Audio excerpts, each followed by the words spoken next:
our babies are still very dependent on our bodies when they're born and when they're tiny. And when I say that, I mean it literally. So our body, our heartbeat regulates their heartbeat. Our temperature regulates their temperature. Literally everything is synchronized. Synchronicity is this key biological situation because we do synchronize in every way. And one of the ways we synchronize is our sleep patterns. So as mothers, we synchronize our sleep patterns with our babies if we're close. Now, whether that's co-sleeping or whether that's room sharing, in that first 6 months, yes, but ideally even stretching a bit longer to 12, we do want to be room sharing with our kids because it definitely keeps them very safe overnight. And that's the key, right? We want to keep them safe.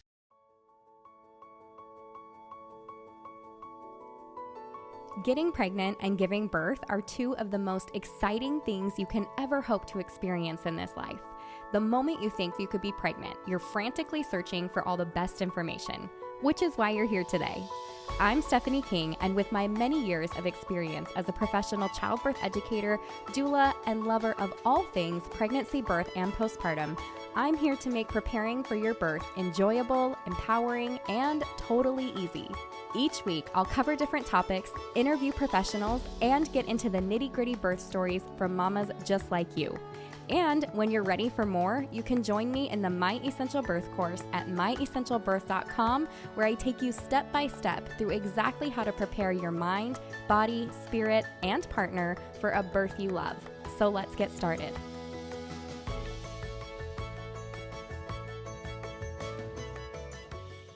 All right. Welcome back to the podcast, you guys. Today I have with me Louise, and she is here because she's helping moms rethink everything that we've been told about baby sleep. Instead of rigid schedules and pressure, she's bringing a gentle, science-backed approach that honors both biological norms and the emotional realities of motherhood. So with that, Louise, will you say hi to everybody and kind of talk about what inspired your work? How did you get into this, and why are you so passionate about it? Absolutely. Hey, thank you so much for having me on. I really appreciate it. I know you're busy. It's late in the day for you as well. So thank you so much. It's lovely to be here. What inspired me? The easiest answer to that is my own daughter. um, I always say I'm a mum first. So my big girl, she's my big girl. She's a teenager now. And when I was a new mum with her, I I was just in the trenches. I was just confused as to what in the world this child was doing in front of me when I'd read that she was supposed to sleep for 12 hours a night and she was supposed to, you know, she wasn't supposed to kind of be so wakeful. And it literally changed my entire life. So I got really curious and I did a complete 180 in terms of my work, my career, and I got trained up and I started, where did I start? I started with feeding actually, and then I branched directly into pediatric sleep science. And then that led me into perinatal and infant mental health as well. So it just went from one thing to the next. And I kind of gathered all these pieces together and I realized along the way, and it's been a long journey, as I say, she's 14 now. So I've been in this work for quite a while, across different areas of the world as well. And what I found is still 14 years later, the first response to new mothers is that babies should sleep 12 hours. And if they don't, we're doing something wrong. And so it's kind of become like my my mission to set the record straight, not in a horrid way, just in a way that says there is biology now, there is actually more research now, and it's becoming much more widely available. Obviously, there's social media, there's podcasts, so there's more avenues that we can get biological fact into real homes to support children and to support moms as well. Because, I think a lot of people think that if we don't just kind of teach and train and force sleep, then we're going to be waking up forever. There is no middle ground. And I'm here to say scientifically, there is a middle ground. There's lots we can do to support sleep in a way that actually works and that we can really kind of nurture that sleep and that presence in a way that also allows us to get some rest and to heal after giving birth and all of this good stuff. So yeah, it was my baby's fault. I'll say that. It was my daughter that led me down this. Well, we're track. So glad she did. That's awesome. Yeah, I think a lot of what women deal with, I mean, you hit the nail on the head, right? Is they tell you when you go home from the hospital, or maybe they are reading some books or hearing stuff online or from well-meaning friends or family members. And yeah, you feel this pressure of like they need to be on this kind of schedule. And that includes with like nursing too, right? You're just supposed to sleep now and you're supposed to nurse now. Like I have to like feed you and I have to make sure you rest. And then at some point, you're supposed to rest as well. But kind of talking about that Yeah. and the whole scheduling business, what is your take on the schedules and then also the methods kind of that come along with it? If you know what I mean, like there are like we have the cry it out method or we have the kangaroo method, like where they're with you all the time. And I feel like there's all these like different, I just want to hear your thoughts on Yeah. all of that. So it's really interesting, isn't it? So when we look at the methods and the methodologies, what a lot of them are focusing on is the behaviors of the child. So for instance, with cry it out method or any version of that, so you've got versions where maybe this kind of intermittent soothing. So we time the window of soothing before you're allowed to go back to your baby. And then you kind of gradually make that longer. Or you've got the chair method, which is very similar, but you're kind of in the room, but you're not actually directly interacting with your child. So they might be upset or distressed, but you're supposed to be, restrained, so to speak, and you just stretch the time out. And the idea is that we're told if we do these things, we are teaching healthy sleep, right? Because often, not always, but often children do kind of settle down after a time frame. Now, for some children, that's quite quick. For some, it's very, very long and traumatic. And for the whole family, it's not optimal. But what's actually missed in all of these methods and all of these kind of versions of the same idea is that sleep is not a skill to teach. So we do not teach our children sleep. It is a biological function and it happens without logic or without reasoning. So when we look at sleep, it actually happens. I talk about the brain a lot. So the prefrontal cortex is where we have all of our logic and all of our reasoning. And that doesn't really mature until like it finalizes maturing around about 28 years. We are into we're well into our 20s by the time that we have that down. So an infant really, I mean, this is just, this is not happening. Whereas what they are kind of driven with is what I call the lizard brain. It's right at the back of the skull there. And it's the part of the brain that drives breathing and it drives digestion and it drives temperature control and it drives sleep. And the thing these processes have in common is the fact that they happen without us telling them to happen. So you and I sitting here right now, we are not using this part of our brain, our frontal brain, to tell ourselves, hey, heart, beat now, beat now, beat now, beat now. It's just happening. It just happens without any conscious thought or reasoning. Sleep is the same thing in terms of we sleep when we're tired and we wake when we are well rested, and we're humans, we're not bats, so we really synchronize with the sun. So we tend to sleep at nighttime once all of our rhythms are mature enough and our hormones are in that lovely rhythm. Now we're also adaptive, so we've got shift work there, and we also take a while to mature. So our tiny babies don't have a really robust circadian rhythm yet. That takes about 6-ish months to kind of really mature. So what we're left with is this process, this biological process, just like breathing, etc. It needs support. So with breathing or digestion, what do? Well, we have air around us or food to eat, and maybe, there are things we can do to support our digestion. So maybe we could take a quick stroll after a meal, or maybe rest if we have a tummy ache. All these things that we're doing in the kind of periphery, and like a holistic approach to support these processes. We're not instructing our brain to do it. We're actually just supporting the kind of the area of it. Sleep's the same.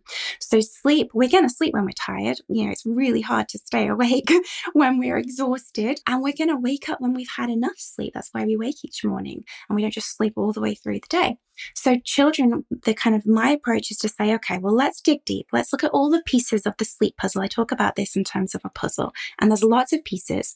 And my approach is, instead of a method to change the behavior of the child, my approach is, let's support the child's biology so that all of those puzzle pieces are optimized in just the perfect way that means sleep is much more likely to, 1, happen easily, 2, happen at a time that makes sense for the family, and 3, actually last enough time to feel like the parents are okay and not losing their minds from sleep deprivation. So we want this kind of really rich, lovely, holistic approach that's really supportive. But the key here is it's safe and healthy. because no one is being extra stressed. We're not raising alarm bells for baby by separation or forced timings away from them or tears at bedtime or anything like this. What we're doing is we're saying, let's minimize those alarm bells so that the child feels truly safe enough to sleep. And then the ripple effect of that is just what's so good. Because when we're in the earliest days and the weeks and the months, you're just in it and all you care about is tonight. You're just exhausted and you're just like, you know what, it's just this nap or just this nighttime. But when we zoom out, and I can zoom out as both a mom, so personally, but also as a practitioner, I can zoom out and I can say, when we do this in the early days, what we see is really, really great sleep in toddlerhood, in the preschool years, and then in childhood in general. So all of the things that we might kind of hear about, maybe like night terrors, or maybe we hear about nightmares or really tricky bedtimes where children just don't want to go to sleep when they're older and they kind of got the voice to be able to say no. What we see is that massively reduced, because what we've done is we've nurtured this really beautiful relationship with sleep, where sleep itself is like this wonderful thing to do. Bedtime's just a nice thing. We just go to bed because it's lovely and, have a quick snuggle, go to sleep and wake in the morning. And it's very natural and fluid. So that's my approach in a nutshell. It's very kind of biologically based. And I think often for families, hoping, if you're listening to this and you're a new mum in the trenches, often when I say, oh, biology, it's quite like, oh, come on, just give me the steps here. Right.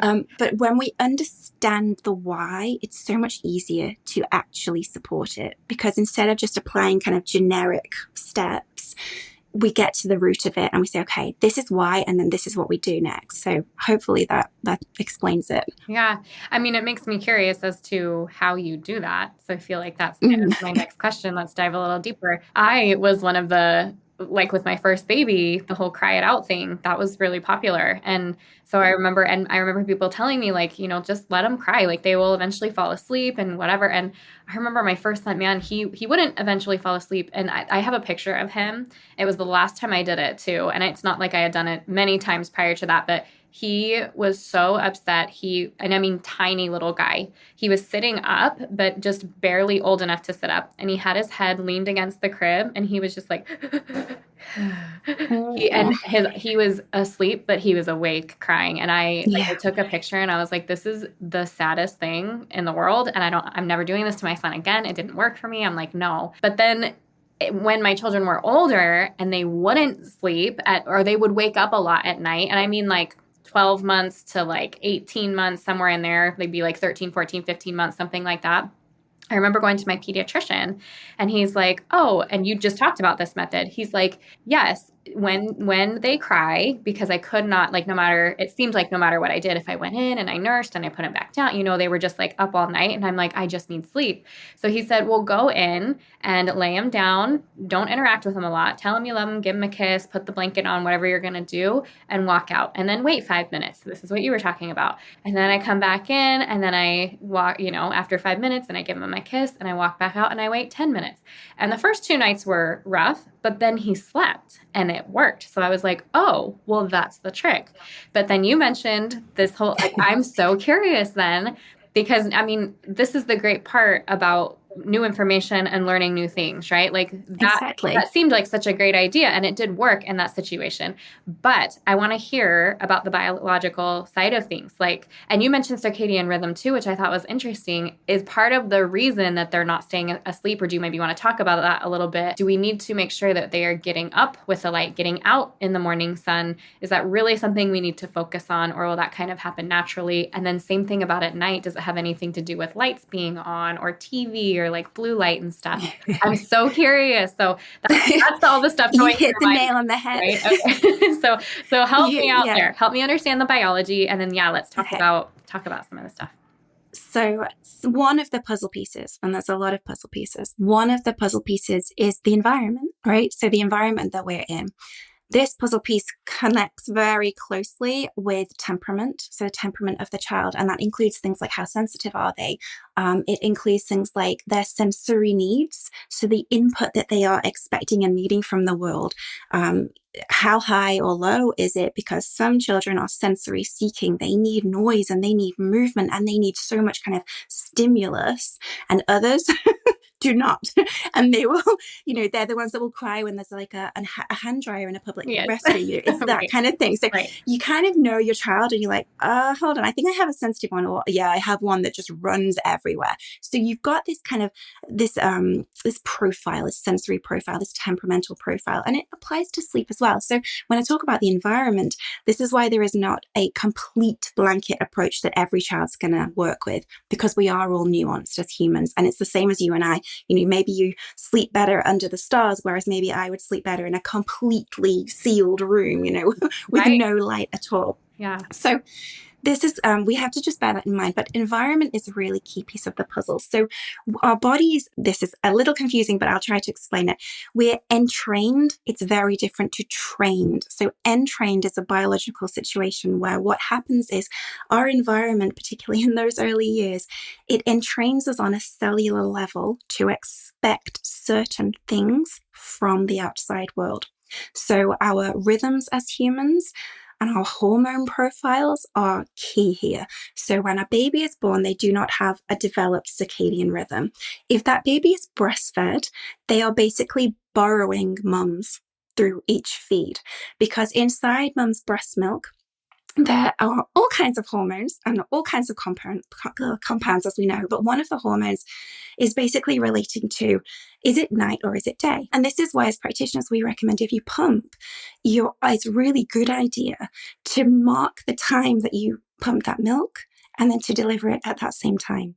Because nighttime milk will support sleep, so night times, and daytime milk will support wakefulness. So if you give a baby your 9 a.m. milk at 10 p.m., there's a chance that it might do more rousing than soothing. Not in the simplest terms, but in terms of the compounds in there, it's really great to do that kind of that matchup. If you're breastfeeding, it's really great to help and train that circadian rhythm. But let's say you're not breastfeeding. Okay, well, that baby's still going to have their circadian rhythm happen by around about 6 months. So what can we do to speed that up, to make that really robust? And why is that happening when no one's really talking about it? Well, it's because humans are living in the world, right? So it's because, as I said, we're not bats. We are getting up each day. And even if we're not going out because we're exhausted, we're still pulling the blinds. We're still maybe sitting at the front porch and just taking a minute to just look at the birds. All of that, every tiny exposure to the outside light is telling that child's body what time of day it is, and it's helping entrain that circadian rhythm. The flip is true as well. You hit the nail on the head with that blue light. If we are exposed to blue light, it sends a clear message to our bodies that is basically wakefulness, right? And if we do that after sunset, so if you have a lot of screens in the early evening or in the nighttime, for instance, it's going to minimize the kind of the robustness and the speed at which that rhythm develops. So if we have a very wakeful baby, one of the easiest things that we can do, and it is very accessible and easy because it doesn't involve, it's free here. We're just literally in our house and we can just think to ourselves, okay, when we wake up, it would be a great idea if we could just get a little bit of daylight onto baby's skin. You don't have to go on a hike. You don't have to walk up a mountain. You don't have to, go to a beach and swim in the ocean. It can be as simple as going onto the front porch and just looking at the birds and saying, good morning, birdies. Good morning, trees. It's a sweet little bonding thing. 5-10 minutes, wrap up warm if it's cold. And then the same is true when it's bedtime. So one of my kind of best practices is to say goodnight to the birds. And we can do that again. So when you start to notice that the light decreasing, you can say goodnight. Or if the season is such that the light is going to be bright for a long time, it's okay to pull those blinds and to kind of overrule nature by making it dark and avoiding the blue lights once you've done that, just to kind of give those clear signals. So it can be really, really helpful. And just to, in terms of just entraining that system and to make that kind of bolstered. And that's the environmental piece. So light is key. But also environmentally, why are we tired at the end of the day? Well, it's because we've been busy. It's because we've been moving. So if you can factor in, movement into your child's life, into your child's daytimes, exposure to all kinds of what we call sensory nourishment, which is a really fancy way of just saying, let them get their hands in the mud, let them squelch in the mud and splash in the puddles and feel the cool air against their cheeks. It's all just about being in the world as a human. And I think a lot of the time as parents, there's kind of a demographic of parent who kind of is told that, we need to be going to every single baby class, and we need to be, like reading them different languages when they're still in the womb. And actually, in terms of the biology and building healthy, robust brains that support sleep, the thing that we're really supposed to be doing, and the easiest, it's just easy. It's just be in the world, be in the world, talk to other humans, let them see you talking to other humans, let them experience different seasons on their skin, all this stuff. It sounds so basic, but it's very, very helpful in terms of just developing that tiny human. Yeah, I feel like that's a lot of what I'm learning even right now in my later years as an adult. And Yeah. I'm like, yes, I spend so much time inside of the house staring at a screen because of work or because of whatever, and not enjoying what God has given us out in nature, the sunlight and understanding now, the difference in the UV rays, like you're talking circadian rhythm or you're talking about breastfeeding and how, you know, all those things are actually made to benefit us in every possible way. And I, when we spend our time inside, we really miss that. Not to mention just the beauty of it or feeling the air on your skin, like you're talking about. Yeah, I think bringing it back to basics, and it makes it so easy and accessible for moms too. It's That's the thing. You don't need this kind of $500 sleep plan. There is so much we can do just ourselves, and it's not even just, right. You are your baby's world. This is such a key fact of life, and you actually have what your child needs. And I think it's been lost over generations and generations here, this knowledge, this deep set knowledge as mothers that understands the kind of the nuances of that. So we tend to look outside of ourselves for answers, and we trust expertise outside of ourselves. And there's lots of good that comes with that, because we do have all of this amazing knowledge and we can understand more now, and there's lots of health particularly can be obviously supported in this way. But the base is still true. You are the expert on your child, and you have what that child needs to thrive. You are their moon and their stars. So I think when we can empower mothers in particular to trust that, it's kind of within us, often a lot of the stress just dissipates. And I think the stress is half the time what is so exhausting. So I know it's exhausting when your child wakes at night. I really do know that. But also it's so exhausting to worry about it. It's so exhausting to think, am I doing this? Have I missed something? Is my baby the only baby that's doing this? Am I a bad mom? Am I, missing something? It's exhausting to doubt ourselves. So to be able to empower mothers with just some basics of biology and some actual clear steps that are accessible, that can make a big, big difference. Yeah, it's funny that you say that. I know that I am 100% guilty of this, but I've also been in conversations with mom, whether we're talking about childbirth or, labor or pregnancy prep, and we have conversations and I say those basic things and I can see the frustration with them, but like, yeah, but what am I supposed to do? And I'm like, no, like it's so basic. You don't have to reach outside of it. Like it really is within you. Like you're doing what you need to be doing. And I feel like that's kind of what you're saying right now. And what moms need to hear, like, because it's so simple and basic, it feels like there must be more. And that's not always the case. So I'm glad that you said that. I do. Okay. I have some questions for like just things that I've been thinking of when babies. I have two very loaded questions. First of all, I want to hear from you, like from the beginning, so that moms have an idea. What kind of looks normal for babies? First days, first weeks, first months, up until maybe even the first year. I don't know how long of a conversation that would be to like kind of what looks normal. But also, if you do have a baby that's waking at night, what does that look like earlier ages through that first year of how you deal with it? And what do you recommend when you're talking about circadian rhythm and not having blue light? What do you recommend for moms? So should we have kind of the red lights going on when we turn on lights at night and we're nursing? Should we focus on staying off of our phones? Does that matter?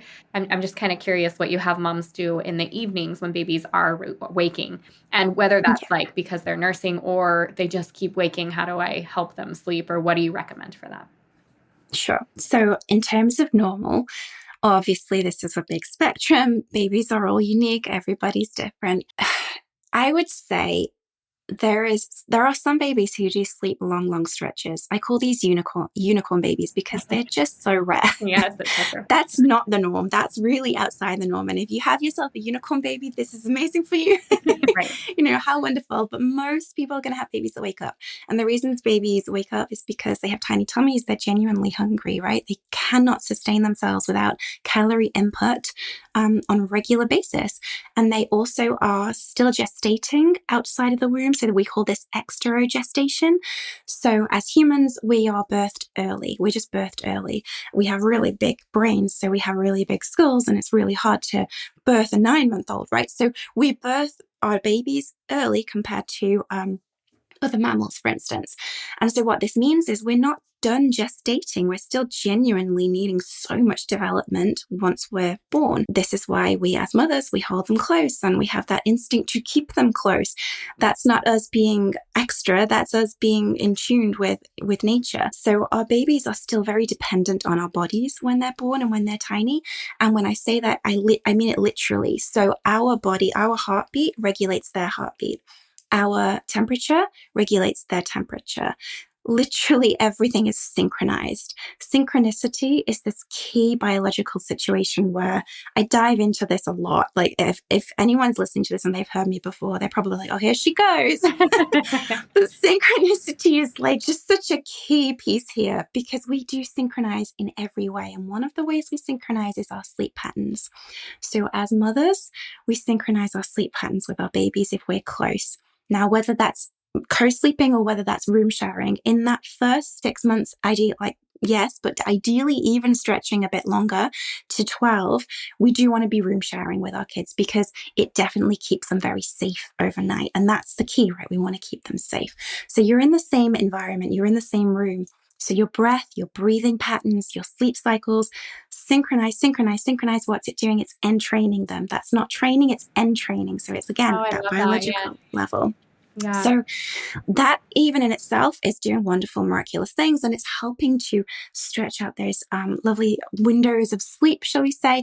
And remember, again, they're so tiny, so they're still developing and they're still so brand new. So when they're born, their sleep cycles really are very immature.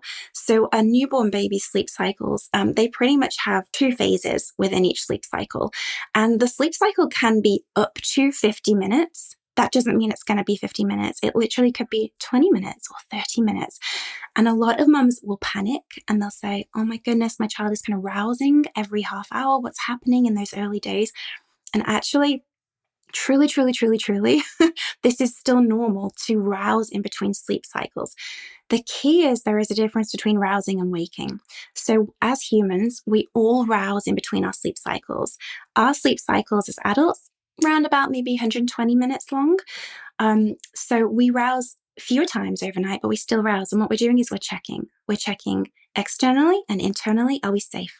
Do we have a need to meet? So what that looks like for us is there a predator coming up over that hill towards our camp?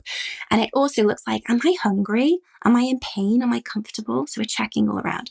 If everything's fine, we go back to sleep. We just go into the next sleep cycle. We don't remember it the next day. We do not remember that check.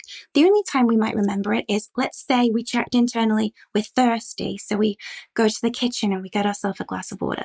We might remember that the next morning, maybe. However, our children are doing this too. They're rousing at the end of their very short sleep cycles. And they're checking, but they don't have this part of the brain, the frontal lobes, they don't have that developed yet. So they're not logically saying, is there a predator coming over the hill? Because they don't know about predators or hills. They do know internally if they're thirsty, but they don't have a name for that. They just know the kind of sensation that it feels off. So what do they do when they check and there's something amiss? Well, the only thing they need to do is they just call for mama, right? They call for their person, because when they call for mama, that's everything gets better in the world. So mama keeps them safe, mama gives them milk, mama gives them comfort. So when they're calling and you go to them and they instantly settle, it's really easy to think, oh, it wasn't real. It wasn't they didn't really need it. And actually what you're doing is you're just helping them through into that next cycle. So it was real. It just wasn't that logical, memorable version. So that's just something to bear in mind in terms of the biology of why they're waking and why it's normal. And because it happens quite regularly in terms of the rousing, it depends what's off, right? Let's say it's a really cold room and they're genuinely cold. It's very likely that child is going to wake every hour that night. Whereas let's say the temperature of the environment is great. They've had enough milk. They're just comfy. Everything's great. There's no weird noises happening. There's a good chance they're going to have a good long stretch. Maybe they join 3 cycles together and they sleep a 3-hour stretch. So this is where the environment plays in with the biology, and you kind of like, okay. So if we make all of this really great and we optimize the environment and we optimize their daytimes with their movement and their sensory nourishment, and we optimize their light exposure, we make sure they've had a lovely bit of milk before bedtime, and we soothe them to sleep so that their alarm system is really minimized and just real nice and low down there, there's a real good chance they're going to link those cycles together and give you a lovely stretch.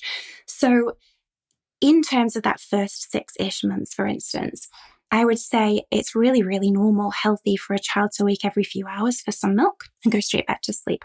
Where I'd be looking at maybe what we call red flags. It's a weird thing to say, but just things that maybe need a little bit more exploration are if you're seeing hourly wakes repeatedly, just continually, it can be a sign of something underlying that needs to be investigated. And also, if your child is waking and actually genuinely not okay, like they're unhappy, they're distraught, they're hard to settle, we would want to look into that as well. But if you have a baby who's waking every 3 hours for some milk and goes straight back down after a 10-minute feed, that's very, very normal in that first 6 months, especially. And then what happens in that second half of that first year, we tend to see, yes, they can last a little bit longer without milk, but they do tend to still need some milk overnight. So it's still normal to offer. But the thing that causes, I would say, more wake-ups in that second portion of the first year would be development. So when we look at developmental peaks and leaps throughout the first year, it does feel like one just rolls to the next, to the next, to the next. And we see this kind of big window around about 8 to 10 months old, where many families are like, what is happening? Yes. What is happening? And it's just like they just start waking, like a newborn again, or they just need so much milk. And what's happening is so much development in that stretch, and it can be really, really, really hard and exhausting. But one, it's normal, and there is stuff we can do, and there's lots. I talk about different strategies, etc. All of my strategies are rooted in comfort first. So when I talk about the alarm system, the key is we minimize the alarm system, and then everything kind of flows. So it might be that a family comes to me and they say, I don't mind the wake ups, there's a few, but I want my bed back. Maybe they're co-sleeping and they want their space back so they can just get some actual rest when they are sleeping. We can do that. We can do that so beautifully. We don't have to do that in a way that's, going to involve lots of crying or lots of kind of stress, etc. Or maybe a family says, they're feeding every hour and I'm exhausted and I want to wean, or I want to reduce that down. We can do that too. So the key in my approach is to find the human in it. I'm not just going to say, martyr yourself. You don't matter as a mother. Pour everything into baby and just wake all the time, every at night. That's not what we're saying here. But we are saying what's normal needs to be respected, because when we respect it, we work with it, and great things happen. So yeah, minimize stress for everybody is kind of it's like my MO. Yeah, no, I love it. Let me bring it to pregnancy, because I know a lot of the women here are pregnant that are listening. Are there things that we can do during pregnancy that can help support our newborns into that next phase? You're already doing it, just your body is doing it. So it's fascinating. Often with sleep, we think, we need to train it. We need to teach sleep. We really don't. And one of the points that makes people go, oh, okay, I believe you, Louise, is because babies sleep in the womb, right? No one's trained a baby in the womb to sleep, and they're still sleeping. So why are they sleeping? Well, because they're humans and humans need sleep, and it's this function from the back of the brain there. So just like digestion, just like breathing, just like heart rate, all of it, it's a homeostatic process. It happens without logical or cognitive reasoning. So because of that, yes, in the womb, they're still sleeping. Why are they sleeping? Because they're synchronizing with mum's body. So they're exposed to mum's hormonal profile. profile. And as adults, we have a really great, robust hormonal profile.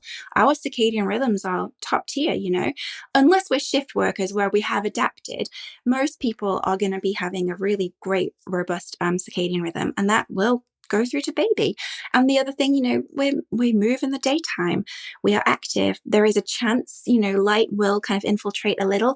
That's less important. So I wouldn't be saying, don't worry, don't have to go and just lie out with your belly out under the sun all day to get a great sleeper. That you're going to have a great sleeper in time anyway. So everything your body's already doing is already supporting all of that process. Yeah. So is there anything that you recommend for pregnant women, maybe in the way of study or understanding the process, then not so much about? That's exactly it. Okay. That's exactly it. So it's all about, if you can get just some information that will explain to you what to expect, you're less likely to freak out with those wake ups or with the kind of the need for milk overnight, those kind of things that maybe we're told by a lot of just media, oh, your baby shouldn't be waking. Actually, there is a lot of evidence that tells us, yes, they should. And wake ups actually help keep babies safe.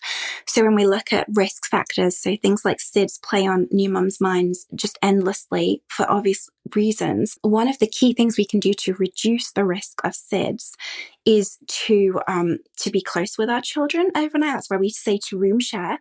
And that's because of synchrony. So we're synchronizing with those sleep cycles and with our biological patterns. So our breathing is helping to think of it like a reminder. It reminds baby to breathe.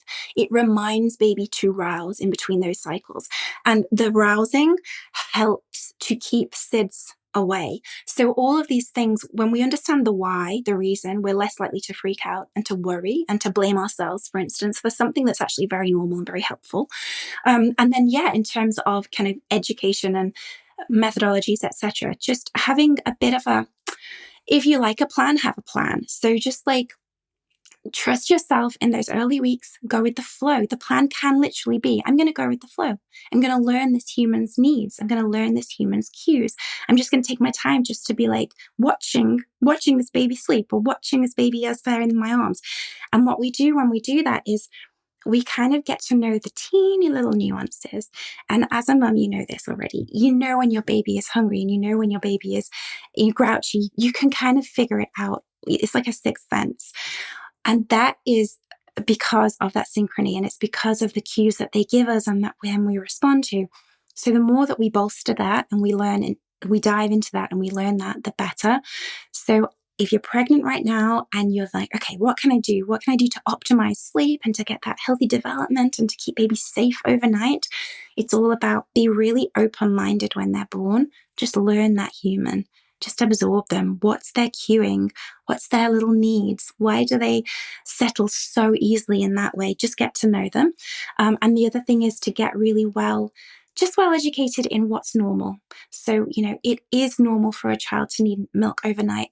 It is normal for every human to rouse between sleep cycles.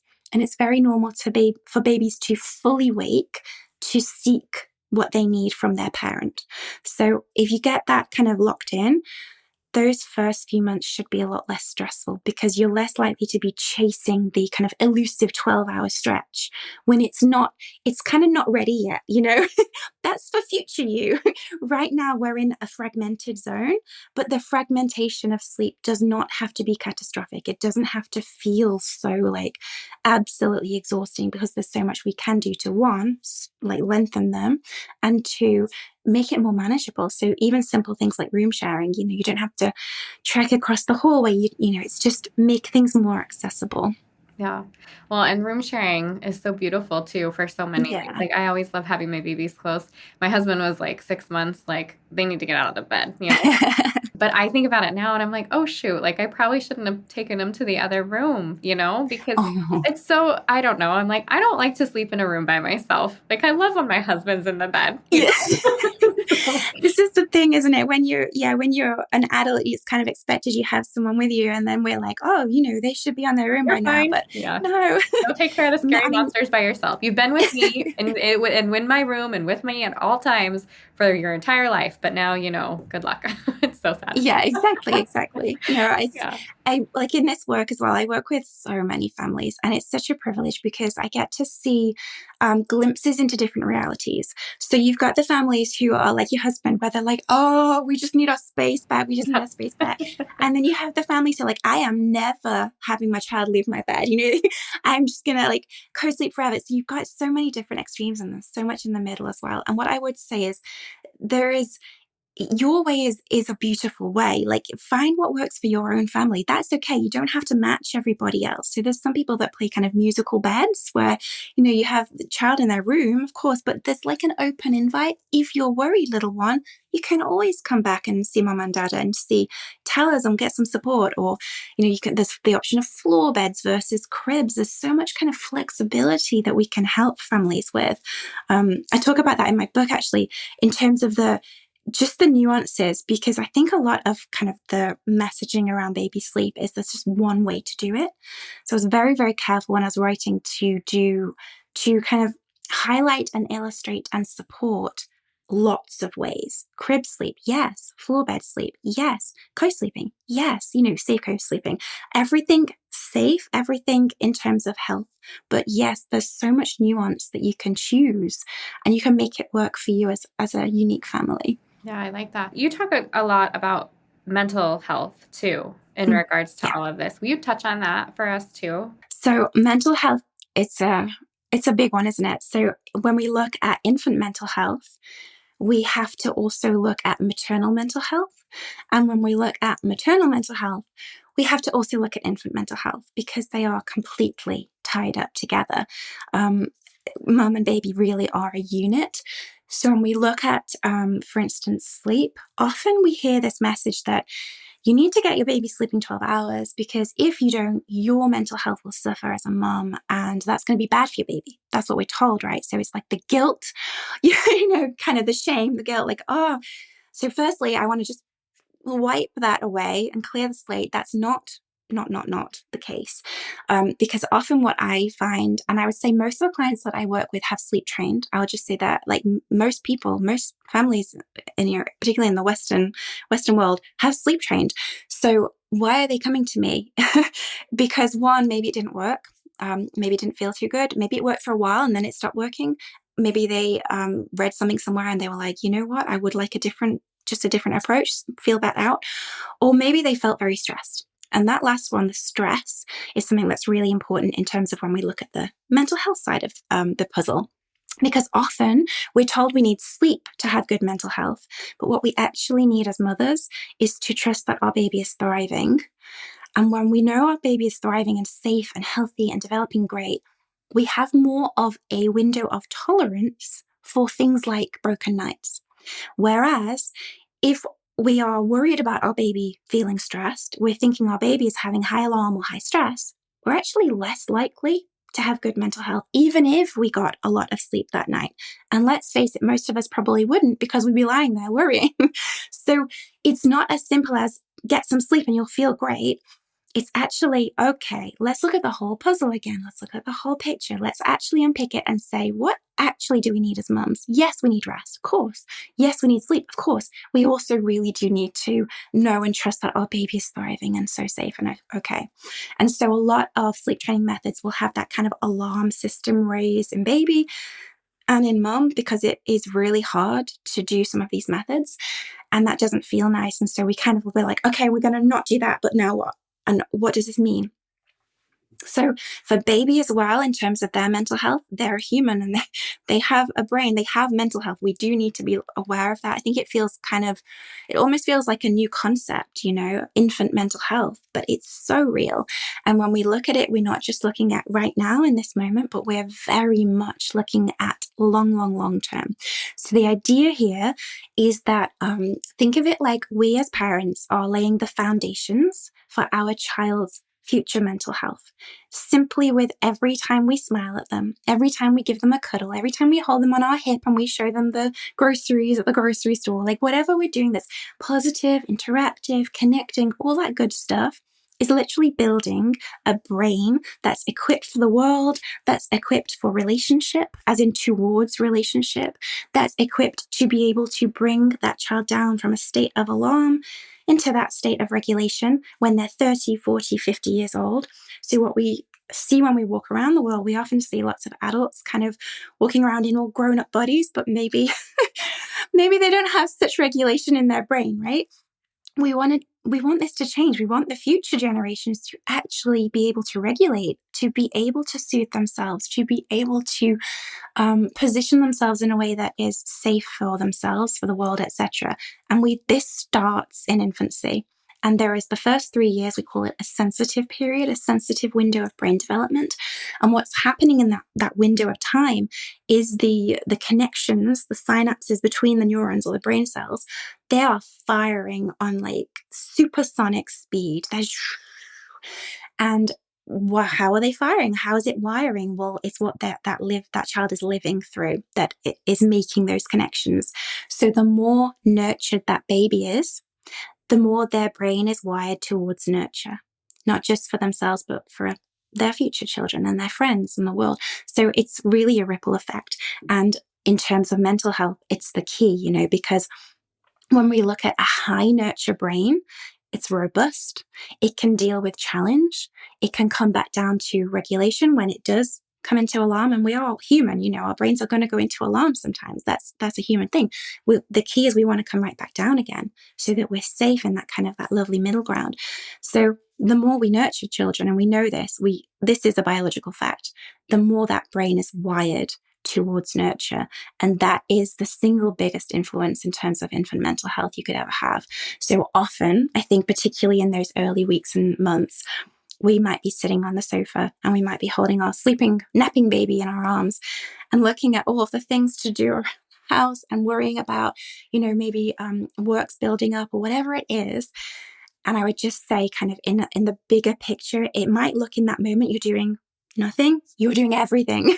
Literally everything. That moment right there is everything. You are literally building a brain and you're doing it in just the loveliest way. So just really trust your nurture, I would say, in terms of that infant mental health and that piece of the puzzle, the way that they correspond to mom's mental health and babies, they're so linked. Yeah, it goes back to what you were talking about with the synchronization. And I think I've shared this on the podcast before, but I remember early on when I was learning about childbirth education and stuff, and they were talking about studies that were done after babies were born on moms and babies showing that their brain patterns match to a T. And we know that having high stress, even during pregnancy, can affect that baby in the womb in the way of how they grow and develop. And there's, things that happen there. But then as you're talking about this outside as well, it's like, of course, if mom is stressed, then baby is going to be stressed, especially if those brainwaves match. What was interesting is they just recently came out with a study, or at least I saw it online recently, where they had studied friends who hung out together, and it was the same kind of thing. And so it was kind of like, which is so neat and incredible. And also be careful who your friends are, right? Because you're going to But I think about that and I'm like, yeah, and then we have more babies and then the stress is a little bit more. Or I think about like my first and how stressed I was about all of that. And it's like, no wonder the baby he does fine. You know what I mean? Like we're like more chill about so many more things. But I love that. I love how you're just connecting all of that and putting it together. And I love the visual that you just gave of sitting there with your baby and looking at the mess and the chaos and letting it go and being present and understanding you're doing the most important thing that you can do in that moment. Like you visually brought me there and it brought me back to being a mom. And I'm like, yes, I remember that. And I remember how beautiful that was when I could let the other stuff go and just be all there. There's nothing like it. So, I love this so much. Louise, you're a treasure. Just the way that you explain things is so beautiful. So I'm really excited for moms to listen in on this. But before we go, I want you to have a chance to talk about your book. I would love for you to share a little bit about what's in there, what you offer. I'm so curious if you have an audiobook because I love your voice and I'm like, if you've not done audio, you have to do it because the way that you describe things and you're so like soft, gentle, but like very knowledgeable. I'm like, I could listen to this book on repeat, just to be a good mom and to have that calmness in my life. I love it. But please talk about that for a little bit. Thank you. That's the nicest thing. Oh, that's so lovely. So my book, it's called Rest Assured, and it's the heart and the science of nurturing baby sleep. So the idea is that it's going to equip you with the biology, like we talked about today, right? It's going to give you the why behind the behavior so that you can feel assured and that you can feel better. But it's also got obviously some tips in there, some strategies, some actual tangible helpful things as well. But the key, when they approached me, the publisher was like, we'd really like to, for you to write a book about baby sleep.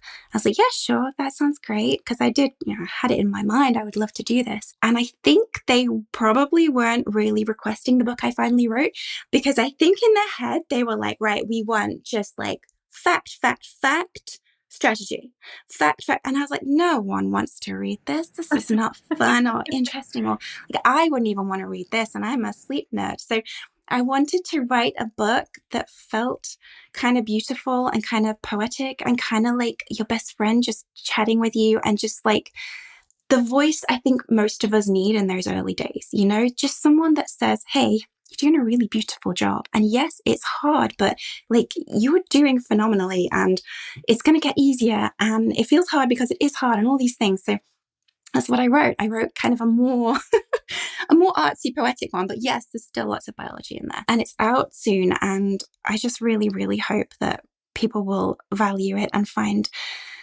some strength and some peace in the pages, because there is a lot of misinformation out there, and it's really hard to pick through it and to know what to trust. So I think with anything I ever share, I'm always very careful. I don't just tell you what to do. I tell you why I'm recommending an option for you to consider, right? You're the expert on your baby. So it's my job to illustrate that and to support you in that, not to override you and to say, no, do it. No. We have to tune into mums, and we have to give mums the gift of knowing that they are the expert. So the book was more artsy and more poetic, and it's full of stories. It's full of snippets of different, like what we talked about with the mum, with the contact napping baby, and just the visual of that. It's full of visualization of like that. So hopefully people will like it. There is going to be an audiobook. I don't know if I'll be allowed to do it. I've asked. We'll see. But yeah, so we shall see. So. I really do. I think you should push for it. You are a very special person. And I think if you're the one that wrote the words, it's going to be best spoken from you. Like, I want to listen to you say it, so I hope you get a chance to do that. When does the book come out, and where can people find it?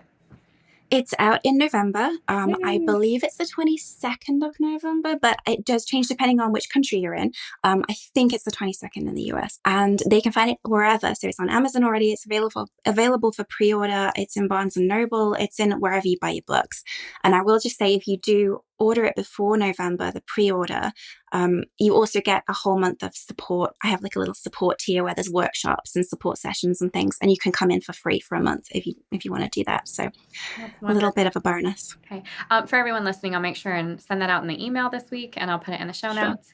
Louise, is there any other way that they can contact you, or do you have social medias, or where can they find you? I do. You can find me at Mother Nourish Nurture. So that's on Instagram, or mothernourishnurture.com is my website. Okay. Well, thank you. Thank you so much for being here today. What a wonderful conversation. Thank you so much, Stephanie. It's been lovely. So lovely. If you loved what you heard today, the very best way to support this podcast and help other moms to find it is to leave a quick review. I read one at the beginning of the episodes, and I would love for yours to be next. And if you're ready for even more pregnancy, birth, and postpartum goodness, come join me in the My Essential Birth course at myessentialbirth.com, where I will hold your hand and walk you through pregnancy and birth step by step, so you're totally prepared for a birth you'll love. See you next week.